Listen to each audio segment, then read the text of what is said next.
Fulani and Islam, fire and fuel. Àlàáfíà fún gbogbo ojú tó ń wò mí. Àfáwà Akéwúgbèmí, ẹ kú iṣẹ́ Olúwa. Wàláhì mo fọ́ fún yín gan. Inú mi máa ń dùn tí Ọlọ́run bá ṣèyàn ní ẹni tí ó dá láwọn. Ṣé nígbà tí mo tẹ̀ tí wá wo fídíò yín tí ẹ fi bá wa fèsì fún àwọn MS Baba Anko yẹn, inú mi dùn gidi gan. Mo dẹ̀ mọ̀ pé bẹ́ẹ̀ ni inú gbogbo àwọn ọmọ Mùsùlùmí nílẹ̀ Yorùbá bẹ́ẹ̀ ló ṣe dùn bẹ́ẹ̀ ṣe bá wa gbanú ojú àwọn MS Baba Anko yẹn. Nítorí pé kí ni èsì tí ẹ fún wọn yẹn, ó ṣe déédéé èsì tèmi náà ti fún wọn rí wípé tó bá jẹ́ pé Ànábì Muhammad mú tuntun délẹ̀ níkà, tó bá jẹ́ pé òòṣà náà ni Ànábì Muhammad mú délẹ̀ níkà, ẹ jọ̀ọ́ kí ló fogun kí ló fọ̀tẹ̀? Nítorí pé kí ni ọ̀rọ̀ tí a bá fogun yanjú, ó jẹ́ ká mọ̀ wípé kí ni kì í ṣe ọ̀rọ̀ kékeré.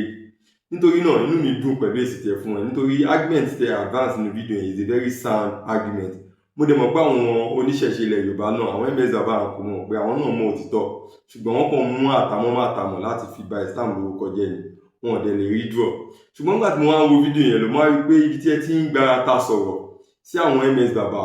ẹ wá ń sọ wípé kí ni bẹ́ẹ̀ ta ló fẹ́ fi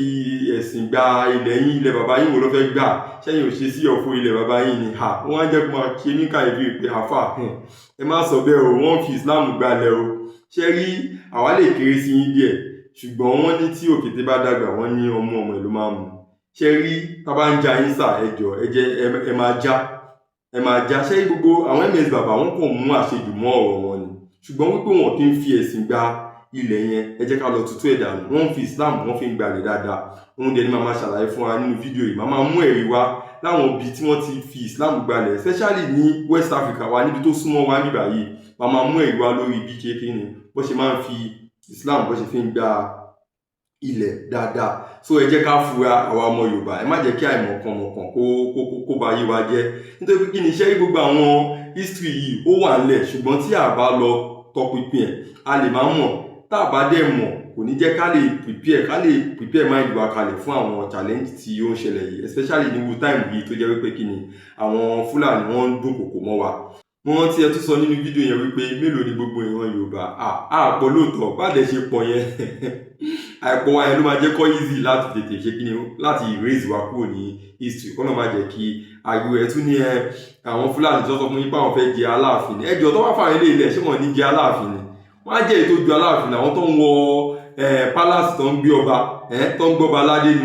wọ́n ní jẹ́ ètò ju Aláàfin lọ. So ẹ má jẹ́ ká fi iná sí orí òrùlé sùn. So màá máa ṣàlàyé fún wa nínú fídíò yìí àwọn ọ̀nà tí wọ́n fi ń fi Islam gbalẹ̀. Màá tí máa ṣàlàyé fún àwọn ibi tí wọ́n ti fi Islam gbalẹ̀ dáadáa rí. Tó má wọ̀ kúrò, èmi olùjíìnì àlàáfíà yẹn Àfáà ọmọ Jésù. Àwọn ọ̀dọ́ mélòó wà ní Yorùbá? Mélòó ni ìran Yorùbá tẹ́ ń pariwo? Mélòó gbogbo ìran Yorùbá? Káàgbé wọ́n fẹ́ gbalẹ̀ bàbá yín, wọ́n fẹ́ gbalẹ̀ wa. Ẹ dákun, ẹ ṣe sí ọ̀fọ̀ ilẹ̀ ní ilẹ̀ bàbá yín. Ẹ bá bí wọ́n náà fẹ́ gbalẹ̀ bàbá wọn. Àwọn ò ṣe sí ọ̀fọ̀, ẹ bá ṣe sí ọ̀fọ̀ náà. Bẹ́ẹ̀ bá ṣe sí ọ̀fọ̀ wọn gbalẹ̀ wọn mọ́, ẹ fẹ́ gbalẹ̀ bàbá wa ni. Ṣé Haúsá ló wọ́n jà láàfin Ọ̀yọ́ ni? Àwọn fẹ́ gbalẹ̀ bàbá yín. Àbáwùjá alẹ̀ ilẹ̀ Ìjẹ̀bú Haúsá ló fẹ́ jẹ. Àbí ni Fúlàní ló fẹ́ jẹ. Àní Fúlàní fẹ́ gbalẹ̀ bàbá wa. Ṣé rí Àfáà Akéwúgbèmí, wọ́n fi Islam wọ́n fi ń gbalẹ̀ dáadáa. Ẹ jẹ́ ká máa jára wa. Gbogbo àwọn ọmọ Yorùbá náà tó bá ń já yẹn máa já o. Wọ́n fi Islam wọ́n fi ń gbalẹ̀ dáadáa. Ṣé rí àwọn knowledge kan wà tó jẹ́ pé common place knowledge ni wọ́n common gan, ṣùgbọ́n wọ́n kàn wá bẹ́ẹ̀ ni. Tí a bá seek wọn, tí a bá wádìí wọn, wọ́n kàn máa wà bẹ́ẹ̀ ni wọ́n lè ṣe wá láǹfààní. Wọ́n dẹ̀ ní ẹni tí ó bá ti lè learn from history, wọ́n ní race yẹn kò ní lè grow, kò ní lè history ò ní lè ṣe ẹni yẹn láǹfààní. So àwọn knowledge yẹn wà bẹ́ẹ̀. Nǹkan tó wá yà mí lẹ́nu wípé kí ni tẹ́ bá tún type àwọn kíní gan sí àwọn search engine bóyá bíi Meta AI tàbí ChatGPT, wọ́n á tún list ẹ̀ fún yín àwọn ọ̀nà tí wọ́n máa fi ń gba ilẹ̀ yìí, wọ́n á tún list ẹ̀ fún yín. So gbogbo nǹkan táwọn MS Baba ń sọ yìí ọkọ̀ ẹ̀ pé mo sọ lẹ́ẹ̀kan mo ní àwọn wọn máa ń ti àṣejù bọ̀ ọ̀rọ̀ wọn ni. Òun ni nǹkan tó àṣejù wọn kọ̀ ti pọ̀ jù ní gbogbo ibi tí wọ́n yà sí yẹn wọn ò nídìí àti yà sí. Bọ̀ pé wọn kì í fi Islam gbalẹ̀, wọ́n fi Islam wọ́n fi ń gbalẹ̀ dáadáa. Ṣé rí ọ̀nà tó tún fi ń gbalẹ̀ tẹ́ bá search ẹ̀ ní àwọn Meta AI àbí ChatGPT, wọ́n á list ẹ̀ fún yín. Wọ́n á kọ́kọ́ wá gẹ́gẹ́ bí minority. Ó máa rán ní èèyàn kan láàrin wọn tó jẹ́ pé kí ni bí ó dàbí scholar tó mọ kéwú. So wọ́n á wá bí minority, wọ́n á máa gbé pẹ̀lú yín. Tó bá yá wọ́n wá wo nǹkan kan nínú ìjọba tó wà ní àwùjọ wọn yẹn, wọ́n á wo nǹkan kan tó lè fi mú ìjọba yẹn. Tó bá tẹ̀ jẹ́ pé ìjọba tí ò ń jẹ́ ìjọba Islam ìyẹn ti ẹ̀ easy, wọ́n á tètè wọlé sí lára. Bọ̀ ohun tó máa ń ṣèyàn káyéfì ni pé tí kò bá tún wá ń ṣe ìjọba tí ò ń ṣe non-Muslim, tó jẹ́ pé ìjọba tó jẹ́ Muslim gan, wọ́n tún wá ẹ̀sùn sí yín lẹ́sẹ̀, ọ̀kí sọ pé wọ́n tún wá excuse kan, wọ́n kò wá nǹkan tó jẹ́ pé ẹ̀ ń ṣe nínú Islam yìí tó jẹ́ pé kí ni kò sit well pẹ̀lú àwọn òun ló máa fi wọlé sí yín lára wípé kí ni torí ìdí eléyìí làwọn ṣe fẹ́ declare jihad. For instance nsìn wọ́n lè sọ wípé kí ni ẹ máa lọ venerate àwọn èèyàn tó ti kú níbi grave wọn wíwú ìtọ́ máa ń ṣe ní mọ́ríkàsì táwọn èèyàn máa lọ sẹ́gbẹ̀ẹ́ grave tó máa lọ máa tọrọ yẹn lóye mi ò tiẹ̀ báyà ìyá ẹ̀nà mi láìkẹ́ ṣùgbọ́n mi ò believe pé nǹkan téèyàn lè torí ẹ̀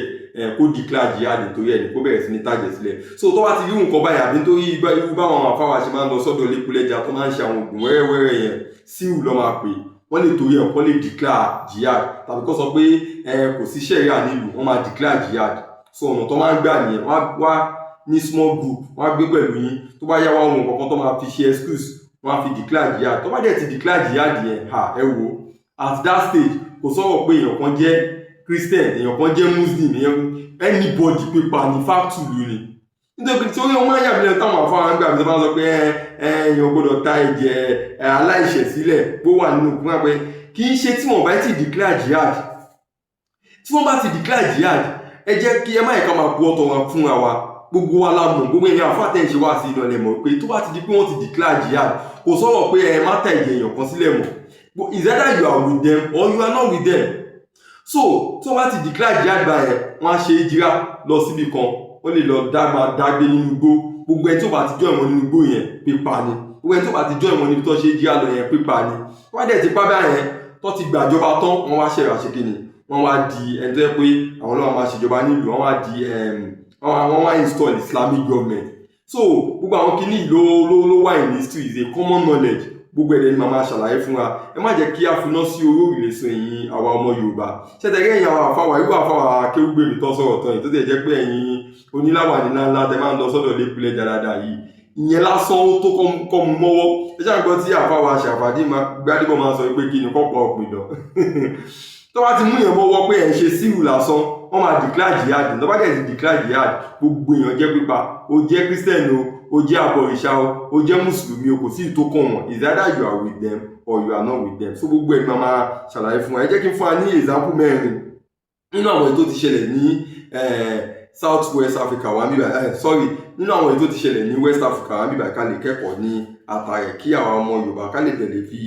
lè fi dira ká lè fi wà rẹ́dì fún gbogbo nǹkan tó ń ṣẹlẹ̀ ní àwùjọ wa ń sìn. Number one example òun ni jihad Usman Dan Fodio ìyẹn ò tẹ̀ nídìí wípé à ń tàpẹ̀ síbi kọ̀ọ̀kan tó pé kí ni ẹgbẹ́ ńlẹ̀ wa méjì àbáyé ló ti ṣẹlẹ̀ àbí nílẹ̀ Haúsá àwọn Islam ṣàtìdé ilẹ̀ Haúsá kó tó dé pé Usman Dan Fodio declare jihad ṣebí kàbàràbà ẹ̀ náà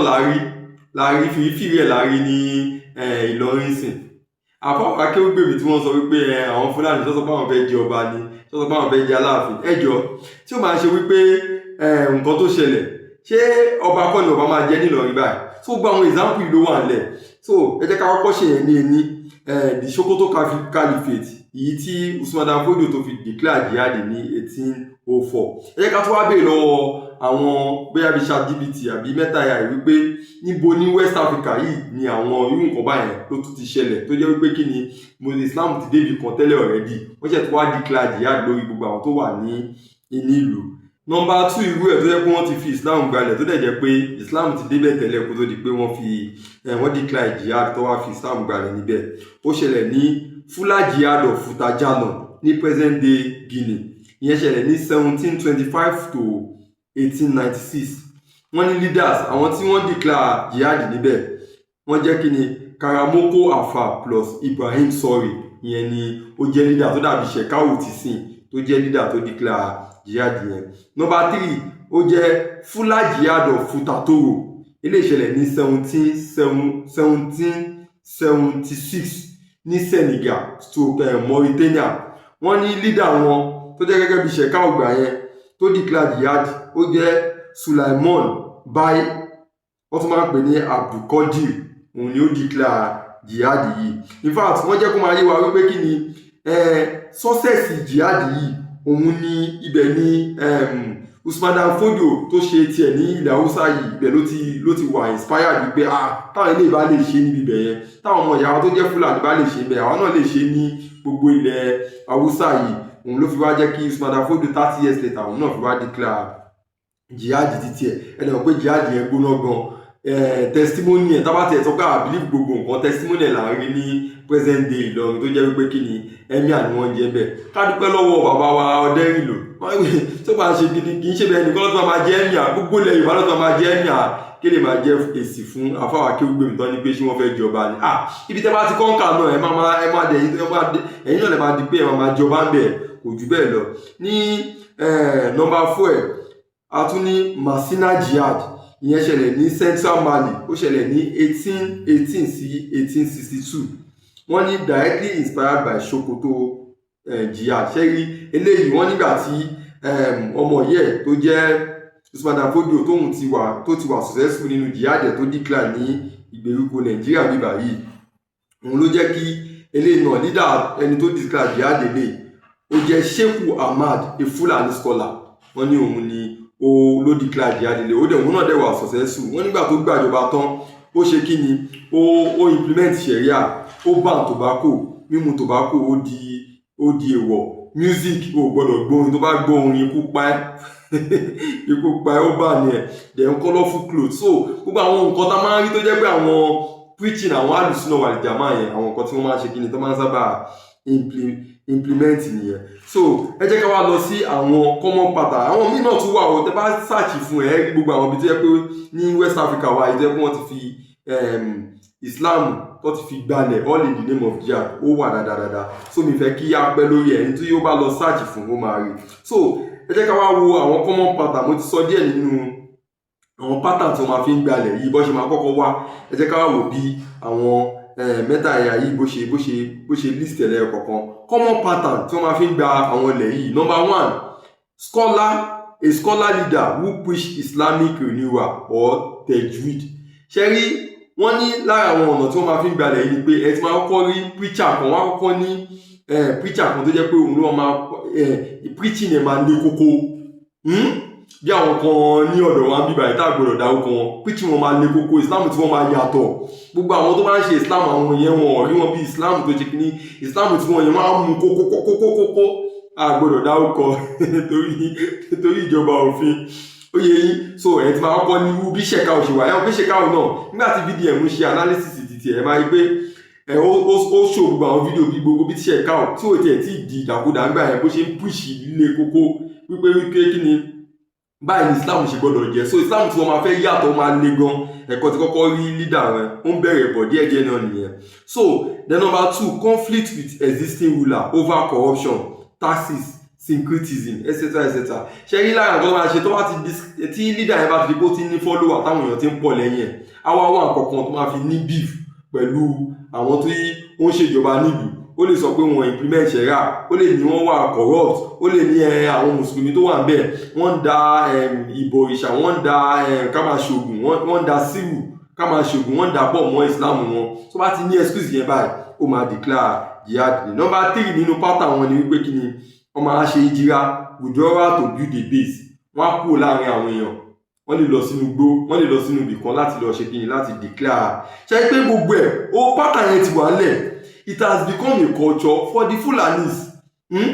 ṣe rí script yẹn làwọn eléyìí sìn làwọn náà ń play so ẹ má jẹ́ ká máa gbogbo nǹkan tí fídíò ẹ̀ máa analyse yẹn bó ṣe rí nìyẹn ẹ má jẹ́ ká máa gbúwọ́ tọ́ra wa.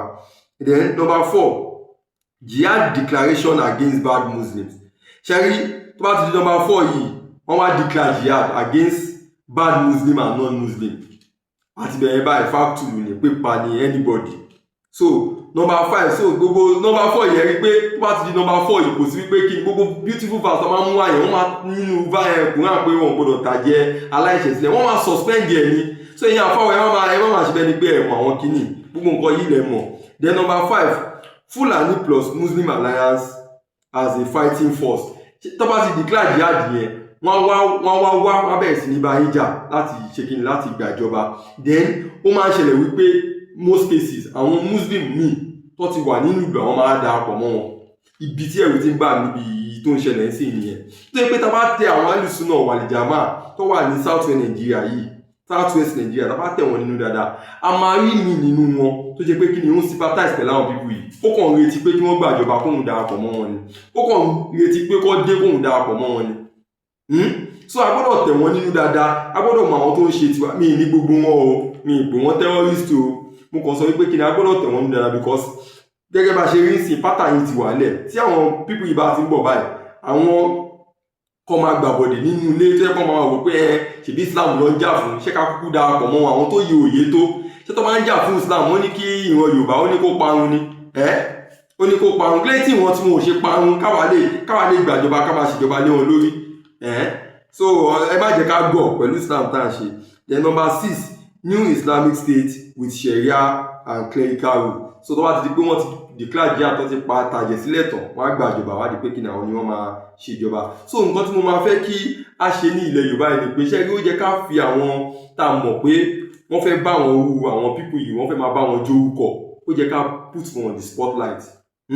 We need to put them on the spotlight in the sense that ó ti yẹ ká tẹ̀ bèrè lọ́wọ́ gbogbo àwọn àfáà wa tó jẹ́ alùsùnà wà ní jama àwọn sàlàfíà nílẹ̀ Yorùbá yìí pé a tẹ̀lé béèrè question kan lọ́wọ́ ẹ